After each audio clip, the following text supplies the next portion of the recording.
As we discussed in the first video with regard to risk management, there's five aspects of risk management that we wanted to talk about. The first video on YouTube talked about diversification in some detail. This one we will look at marketing alternatives, flexibility, credit reserves, and insurance. One of the ways to manage risk is looking at marketing alternatives. In other words, is we could look at hedging, options, forward contracting, and these are tools that can be used to manage risk, price risk, whether it be output prices or input prices. Another way, and one that is pretty popular within the cotton industry around here, is the use of marketing pools, such as the PCCA Cotton Marketing Pool. This can also be used as a marketing alternative. This is one of the pools that I use to market cotton. And what it amounts to is that as you produce your cotton, it goes into the pool, and then the marketing people at PCCA market that, whether it be to exports or whether it be domestically. And what you get at the beginning is a price that's based on the loan value of the cotton based on its grade. And then as they go through the year, as they sell off the inventories, they may give you some what they call progress payments. As they generate some additional funds, then they will distribute those. So marketing pools are pretty popular. They can also be used in conjunction with hedging and options and other types of risk management practices with regard to price. Another aspect of risk management is flexibility. In other words, having within your production operation the ability to be flexible.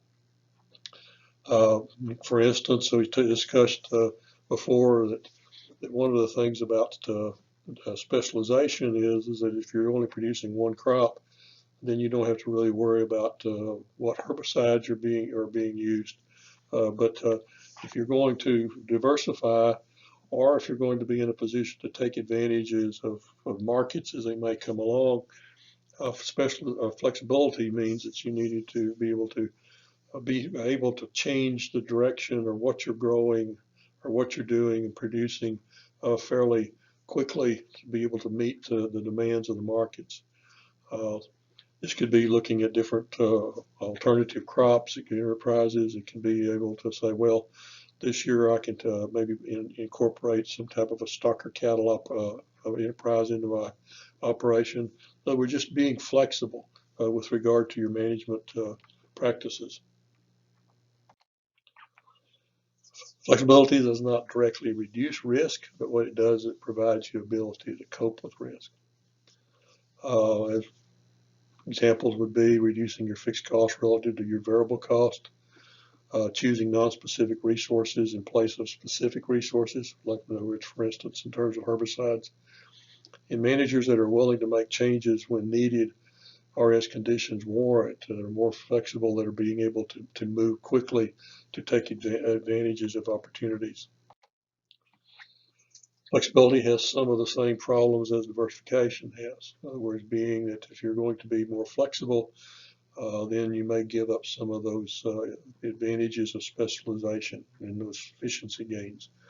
But again, it kind of comes back to whenever we're looking at periods of time when we have more variability of profits, diversification and flexibility and being able to manage risk may be much more important than being able to look at the efficiencies of specialization. We talked a little bit when we were looking at collateral and analyzing collateral about excess collateral reserves from a lending standpoint.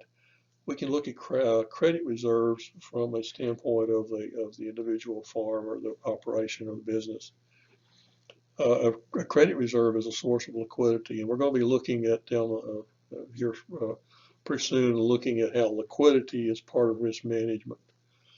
A firm's credit reserve is represented by the unused borrowing capacity that firm has. That unused borrowing capacity can be in the form of excess collateral values that can be pledged against a loan to be able to borrow against the collateral.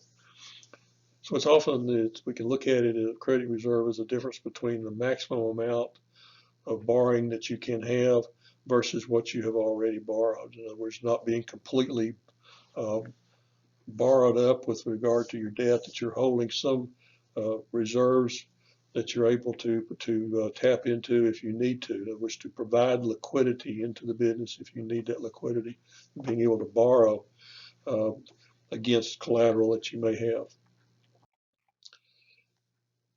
The advantages of credit reserves is that they're a very highly efficient way to provide liquidity. Uh, by using credit reserves, it doesn't disturb the basic asset structure of the organization. Transaction cost is relatively low and credit is generally available.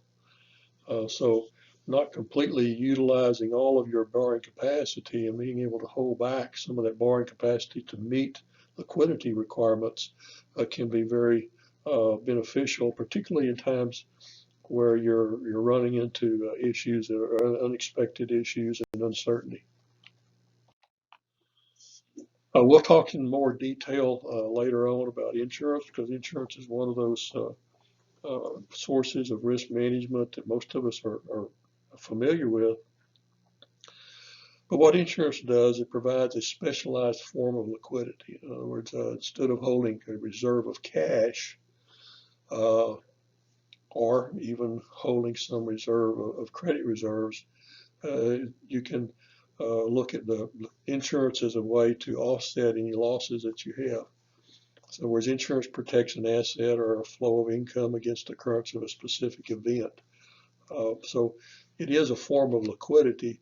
And if we didn't have insurance, then we would have to hold some type of a either cash reserve against losses, or be able to hold some credit reserves out there to hold and to beat any losses that we had.